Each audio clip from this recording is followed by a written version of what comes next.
Pedro Santos, o meu convidado e parceiro desta sessão, e eu pedi ao Pedro que começasse precisamente por se apresentar e falasse um pouco sobre si e sobre o seu trajeto. Bom dia a todos. O meu nome é Pedro Santos. Fui mais ou menos surpreendido pelo convite do José Rousseau para estar nesta conferência, mas depois de ele explicar um bocadinho o objetivo da conferência e todo o modelo, julgo que percebi o repto que foi lançado, porque de facto eu nos últimos quase 20 anos tenho trabalhado exatamente no setor agroalimentar. Eu sou agrónomo de formação, depois com uma pós-graduação em gestão, e tenho trabalhado, portanto sou diretor-geral de uma empresa que é a Consolai, uma empresa de consultoria no setor agrícola, agroalimentar, florestal, e tenho acompanhado dezenas e dezenas de projetos ligados a produtos regionais e no fundo a toda a cadeia de valor, desde a produção, a transformação e depois a comercialização. E nesse sentido, o desafio que foi lançado foi muito perceber como é que se podia acrescentar valor ao conhecimento vastíssimo que o José Rousseau tem de toda esta área da distribuição e toda a área da valorização dos produtos e, portanto, trazer aqui uma nota mais setorial. Quanto a mim, para além desta função de diretor-geral da Consolai, sou também administrador de uma cooperativa, de uma das maiores cooperativas do país na Zona Centro, sou produtor agrícola também de pera rocha e de produtos hortícolas aqui perto de Lisboa e sou dirigente de algumas associações ligados quer à produção agrícola, à produção florestal e ao próprio marketing de produtos agrícolas. Portanto, enfim, faço muitas coisas e, para além disso, para que fique registado, sou benfiquista e sou pai de 3 filhos e, portanto, isso também dá muito trabalho e também ajuda à festa. Sem dúvida. Eu também sou benfiquista, obviamente, não é? É um pré-requisito. Exatamente. Não é um tema agora. O Pedro não disse, mas nós os dois somos também docentes de uma pós-graduação aqui do ISEG, dedicado ao tema do agrobusiness, não é? Exatamente. Portanto, uma pós-graduação que começou há 2 anos, vai iniciar-se agora em fevereiro a terceira edição. É, no fundo, uma pós-graduação que permite dar ferramentas de gestão a pessoas mais do setor agrícola e, portanto, tem sido um percurso. Portanto, vamos para a terceira edição e acho que tem sido muito interessante e surge de uma parceria entre o ISEG, entre a agronomia, como o Instituto ligado à Universidade de Lisboa, que tem essa componente agro, e a Consolai, enquanto empresa de consultoria do setor. Foram os 3 promotores que estiveram na Gênese e depois tem sido alargado e tem sido uma experiência interessante. E os agricultores bem precisam de ter ferramentas de gestão, porque eles produzir essencial. sabem. Exatamente. Às vezes gerir e vender é que é mais complicado. Bom, é sempre portanto, o drama. vamos iniciar agora esta viagem pelo mundo agroindustrial, pelo mundo dos produtos agrícolas e particularmente pelo mundo dos produtos regionais. Depois da nossa intervenção, que vai durar aproximadamente 2 horas, faremos um pequeno intervalo e de seguida teremos uma mesa redonda com mais 3 convidados de várias áreas, da carne, dos azeites e das frutas, que irão falar também das suas experiências pessoais, das suas empresas, sobre este tema. Muito bem. Vamos começar com uma afirmação do Jack Welch. O Jack Welch, penso que quase todos saberão quem foi. Foi durante mais de 20 anos CEO desta empresa General Electric, que é uma das maiores empresas dos Estados Unidos. E ele dizia que no passado, no fundo, nos anos 80, todos nós, os marketeers, víamos em cada indivíduo, em cada pessoa, víamos um consumidor. Mas que hoje, e cada vez mais no futuro, o que nós temos que ver é, em cada pessoa ou em cada consumidor, o indivíduo que está dentro dele. Ou seja, hoje o marketing tem que ser um marketing one-to-one, um marketing relacional, um marketing dirigido quase à personalidade, à pessoa, à alma, ao espírito do consumidor, tal como também o Kotler vem vindo a desenvolver naquele último livro que ele publicou, que é o Marketing 3.0. E ele fala do marketing espiritual, que para muitos foi uma grande surpresa. Mas é isso exatamente que também os próprios produtos regionais não podem deixar de fazer, até pelas suas próprias características e especificidades que, como iremos ver, os individualizam e diferenciam de uma forma muito acentuada relativamente ao mass market. Também esta frase do Michael Hamman, que eu tive a oportunidade de conhecer pessoalmente e trazer cá a Lisboa numa das grandes conferências que fizemos na APED, o Michael Hamman dizia também que as organizações, as empresas que têm uma postura de valor acrescentado não têm a preocupação de baixar os preços dos seus produtos face aos seus concorrentes. O que eles têm a preocupação é de reduzir os custos dos seus clientes. E é isto, de certa forma, também que o marketing moderno, o marketing atual, e este principalmente dirigido aos produtos regionais, tem que fazer. Não é baixar preços, mas sim reduzir os custos dos clientes. Isto é algo que pode parecer um pouco contraditório. Hoje, enfim, nesta conferência, nas minhas aulas desenvolvo mais. Aqui não posso desenvolver muito, mas fico ao princípio e depois, se quiserem, na mesa redonda, no debate, poderei desenvolver um bocadinho mais este princípio. Já agora também acrescentar que, de facto, esta especificidade dos consumidores, hoje em dia é um drama para qualquer pessoa que trabalhe no marketing, uma vez que deixou de ser tão fácil segmentar os clientes e, portanto, as pessoas, eu costumo dizer que às vezes, hoje em dia é fácil encontrar alguém que é capaz de fazer uma viagem de sonho e ir para um hotel de 5 estrelas, mas faz essa viagem low cost, o que mostra bem as diferenças do consumo hoje em dia, não está perfeitamente segmentado. Mas nos produtos regionais, não só baixar os custos dos clientes, mas aumentar o prazer. É muito esta questão que tem a ver, e aumentar o grau de satisfação face a uma necessidade, sobretudo, alimentar. Ainda ontem, na Alimentária, na conferência que a Kantar produziu no âmbito da Alimentária, se reafirmou, em base dos estudos que eles têm estado a fazer recentemente e que fazem sempre, algo que nós também já dizemos há muitos anos. Aquilo que hoje diferencia, no fundo, os produtos no que respeita às opções dos consumidores, não é o produto em si, é o momento do consumo. É o contexto em que esses produtos vão ser consumidos. É a experiência, não é? E consoante a experiência, o momento, o contexto, assim se opta por a marca X, pela marca Y, pelo produto A ou pelo produto B. Isso é extremamente importante. Não é? Mas esta frase eu gosto muito. Só as ostras feridas produzem pérolas, porque, como vocês sabem, as pérolas são produzidas assim. Dentro do molusco entra uma impurezazinha e o bichinho, para se defender dessa impureza, começa a rodear essa impureza com uma espécie de baba que vai fazendo e o resultado final é uma ostra, com a beleza extraordinária que... Uma ostra, é uma pérola, com a beleza que as pérolas possuem, não é? Isto quer dizer o quê? Quer dizer que o facto de este nosso sistema de produção de produtos regionais às vezes terem sido considerados os parentes pobres ou, digamos,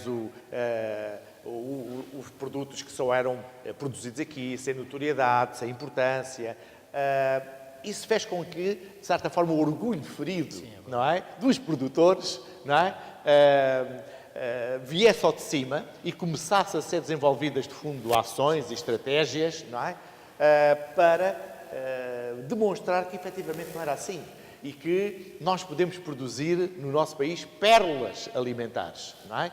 Quer para o nosso consumo, quer até para o mundo inteiro. A própria Ministra da Agricultura, cessante, deve estar por horas, dizia que Portugal tem a possibilidade de ser a joalharia alimentar da Europa.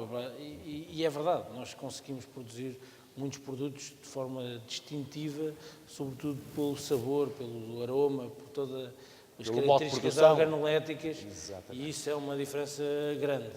O problema está, depois nós vamos falar disso, na parte final, está que é na depois tudo do resto. Exatamente. Mas vamos falar muito sobre isso. Aliás, vamos começar já com alguns conceitos muito básicos e muito fundamentais. No fundo, esta questão. O que são produtos regionais? Como é que nós poderemos definir produtos regionais? Bom, eu recolhi aqui esta definição académica, de um académico, mas que me permite que, de certa forma, sintetiza bem aquilo que poderá ser uma concepção de produtos regionais.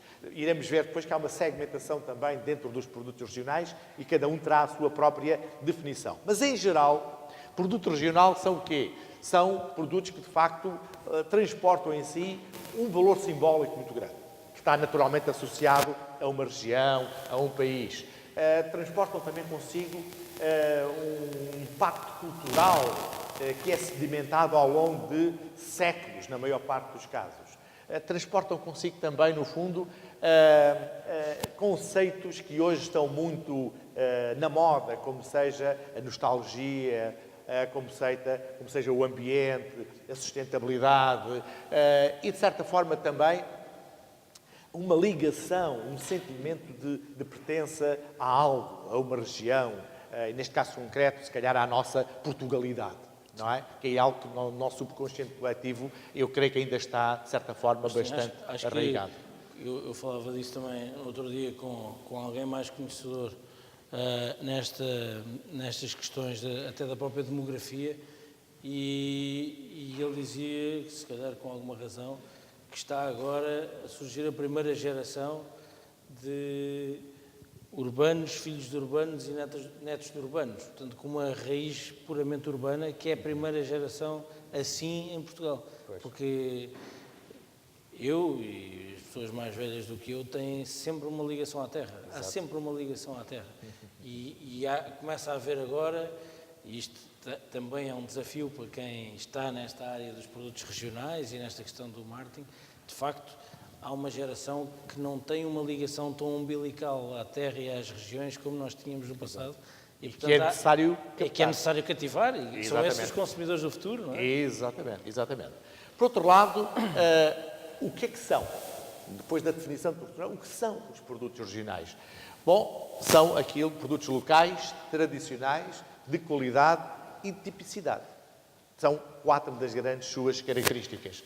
E são produtos que, de certa forma, se tornam únicos no mercado, porque têm um conjunto de atributos também que os torna, efetivamente, únicos. Nomeadamente, o quê? A tradição. Como irão ver, grande parte destes produtos são produtos tradicionais. São feitos há centenas de anos e, em alguns casos, da mesma maneira, ou com, digamos, evoluções muito próprias, porque para poderem ser também considerados regionais e terem os DOPs, as IGPs, eles precisam também, como iremos ver, ter cadernos de encargos e de cumprir, de certa forma, um modo de produção muito específico e que está precisamente documentado. A origem geográfica, todos eles pertencem, de facto, a uma região, a um ponto, a uma zona geográfica muito bem delimitada. O processo de produção, o modo de produção é fundamental também, porque se não for feito através desse modo de produção que está estabelecido para esse produto, já não pode ser, obviamente, qualificado como tal. E depois, as qualidades intrínsecas, as tais qualidades organoléticas que estes produtos têm e que os diferenciam pelo cheiro, pelo sabor de todos os outros. E, obviamente, as matérias-primas utilizadas, que são também provenientes no fundo, da terra, dos animais, da forma como eles são criados, etc. Portanto, quando falamos em produtos regionais, são precisamente estes produtos com este tipo de atributos. O que é que eles aportam? O que é que eles nos trazem como consumidores? O que é que eles trazem para o mercado?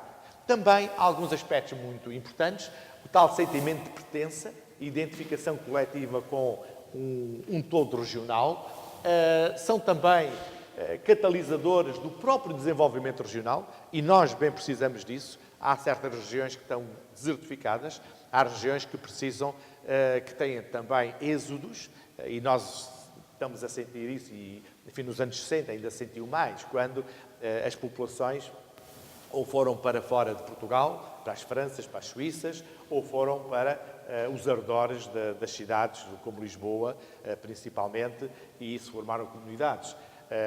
E desertificando um pouco as terras. Ora, estes produtos podem contribuir de uma forma decisiva para sedimentar, para fixar muitas pessoas, precisamente, à terra. E um movimento engraçado, não sei se tens constatado isso, Pedro, é que eu tenho, pelo menos, visto muitos casos de urbanos, digamos assim, de citadinos, que vão viver precisamente para essas regiões e lá começam a desenvolver atividades ligadas precisamente também aos produtos regionais. Temos isso no vinho, temos isso nos produtos hortofrutícolas, temos vários casos, se calhar conhecerás muito melhor do que eu. Nós participamos em centenas de projetos no conceito de jovens agricultores, em que muitos são urbanos que querem voltar à terra e que ou têm terra ou vão à procura de terra para fazerem os seus produtos, a sua produção, e para muitas vezes têm o sonho, às vezes o sonho um bocadinho errado, mas o sonho de conseguirem com o seu hectare mudar o mundo e entrar nestes sistemas, e já veremos que esta questão da escala é uma variável e é essencial para dar aqui dimensão ao seu negócio, à estratégia, etc. Mas tem assistido também, porque falo muito com um colega meu que esteve ligado a um serviço que era os novos povoadores, que permitiu integrar já quase uma centena de famílias, e aí claramente de urbanos que querem ir para o interior do país, sobretudo para Trás-os-Montes e para a Beira Alta, e é engraçado que as pessoas atrás disso levam uma ideia de negócio que é, na sua esmagadora maioria, ligada à produção de produtos regionais ou ligado à ligação entre estes produtos regionais e o turismo em espaço rural. E, portanto, acaba por ter aqui uma mescla bastante interessante e que tem sido, mais uma vez, é uma tendência e claramente se irá aprofundar nos próximos tempos. O turismo é um aspecto também extremamente importante. De facto, há aqui valores simbólicos do nosso subconsciente coletivo português que são muito refletidos, espelhados, precisamente através dos produtos regionais. A saúde, a ecologia, a sustentabilidade, a ruralidade, o típico, mas, por outro lado, e cada vez mais também, ainda que possa parecer contraditório, se associa a estes produtos algo que antes só fazia parte, ou seja, só era apanágio de outros produtos, nomeadamente o luxo. Sim. O luxo, a distinção, a modernidade, o estilo de vida. E esta ligação entre estes atributos que antes só eram, digamos, característicos de outro tipo de produtos, com os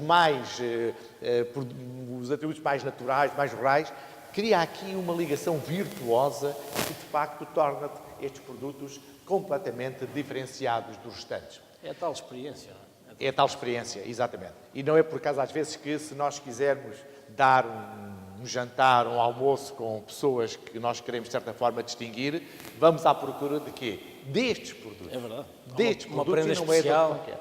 Exatamente. O momento especial são estes produtos. Quais são?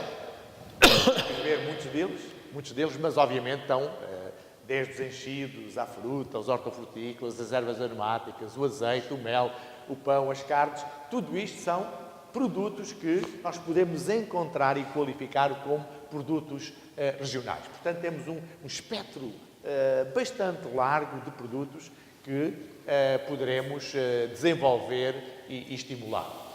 Depois, há estratégias de valorização, nós iremos desenvolver bastante estas questões durante a nossa apresentação, mas, de um modo geral, só para ficarem situados, o que é que, no fundo, as estratégias de valorização destes produtos pretendem? Diferenciação, em primeiro lugar, não são produtos normais, não são produtos vulgares, são produtos bem diferentes e essa diferença tem que ser marcada e valorizada. Depois temos a rotulagem, que, como iremos ver, também é um dos aspectos mais importantes destes produtos. Aliás, em geral, não é só destes, mas estes têm uma rotulagem especial por razões também muito específicas e tem que ser para também, no fundo, aportarem a si essa diferenciação e para, no fundo, poderem ser avaliados como os tais produtos autóctones. E até para complementar todas as exigências de rotulagem que existem já. Que já existem para os produtos em geral.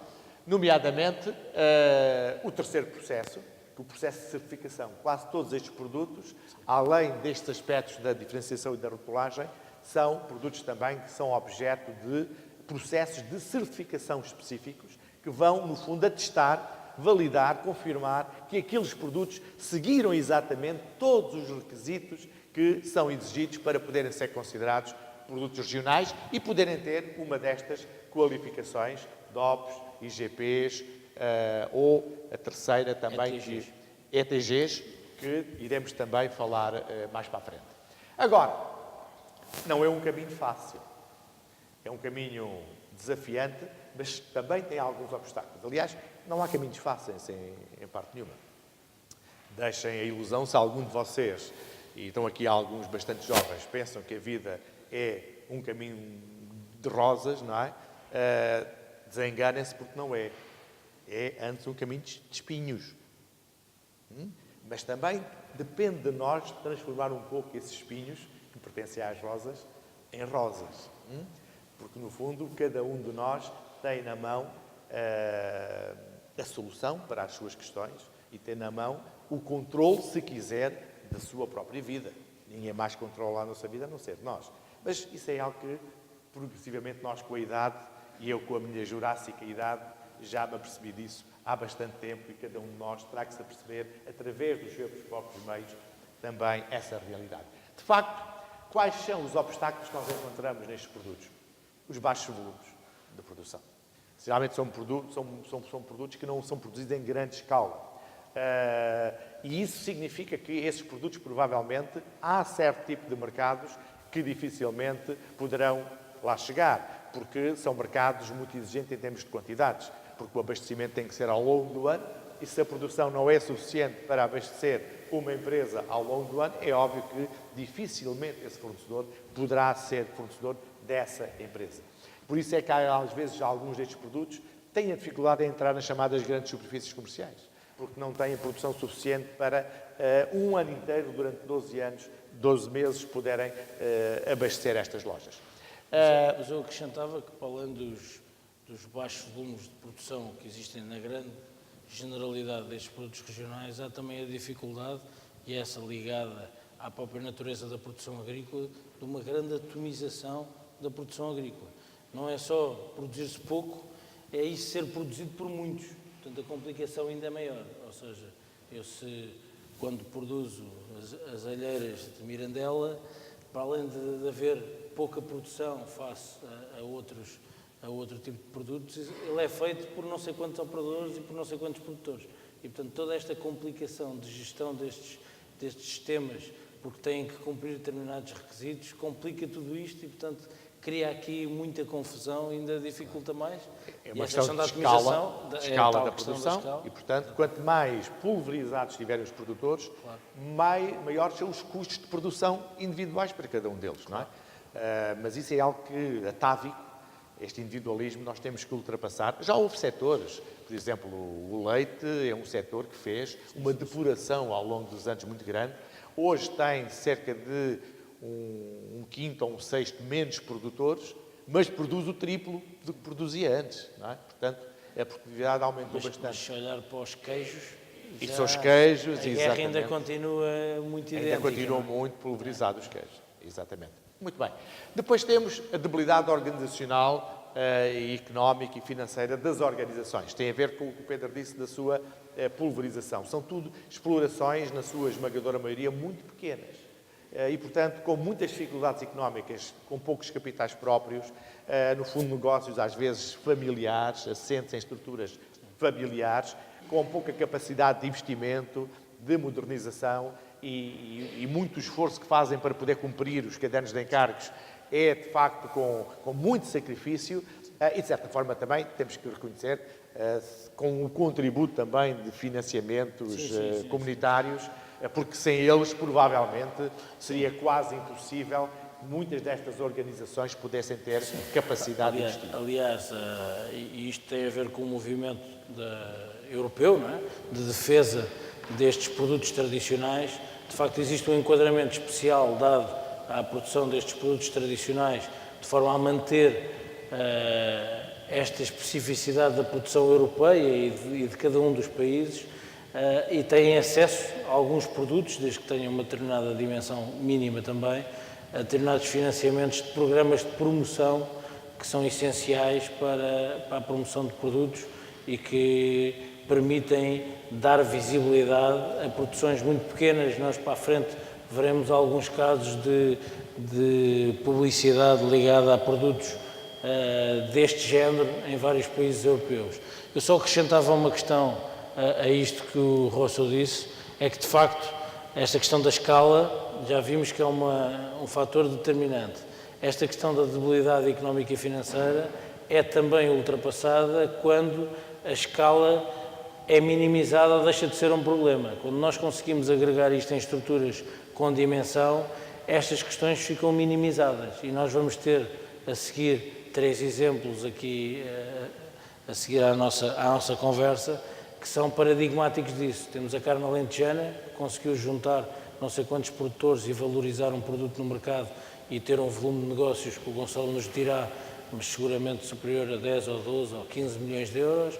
Temos os azeites do Alentejo que estão a fazer um percurso muito interessante e em escala e com grandes operadores e com um caminho trilhado ligado muito à qualidade e à modernização das estruturas. E depois temos o caso da maçã de Alcobaça e da pera rocha, que conseguiram de facto juntar muita vontade, ligados muito a uma região e que conseguiram fazer operadores com uma dimensão grande, que teremos cá o Jorge Soares a falar do caso da empresa dele e perceber os volumes e a dimensão que já tem e a abrangência que já tem. Portanto, tudo isto acaba por, quando vencemos o desafio da escala, conseguimos dar uma roupagem diferente a este enquadramento.